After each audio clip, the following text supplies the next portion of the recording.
Attention. మనం ఏదైనా product కొంటాం, లేకపోతే ఏదైనా సర్వీస్ కోసం అమౌంట్ పే చేస్తాం. ఆ ప్రోడక్ట్లో డిఫెక్ట్ ఉన్నా కానీ, లేకపోతే ఆ సర్వీస్లో డెఫిషియన్సీ ఉన్నా కానీ, మనం ఆ కంపెనీకి 2-3 టైమ్స్ కాల్ చేస్తాం, లేదా 2-3 టైమ్స్ మెయిల్ పెడతాం.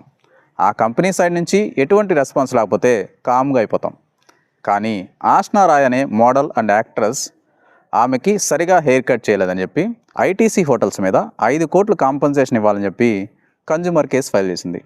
ఆ కేసులో నేషనల్ కన్జ్యూమర్ కమిషన్ ఆమెకి ఎంత కాంపన్సేషన్ అవార్డు చేసిందో తెలుసా? 2 కోట్లు కాంపన్సేషన్ అవార్డు చేసింది. కానీ ఐటీసీ హోటల్ సుప్రీంకోర్టులో అప్పీల్ చేసింది.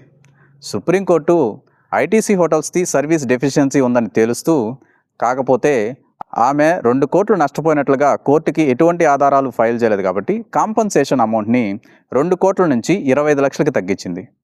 సో మీరు కూడా ఏదైనా ప్రోడక్ట్ కొనడం వల్ల కావచ్చు, లేకపోతే ఏదైనా సర్వీస్ విషయంలో కావచ్చు, నష్టపోతే మీరు కూడా కన్జ్యూమర్ కేసు ఫైల్ చేసుకొని కాంపన్సేషన్ పొందండి.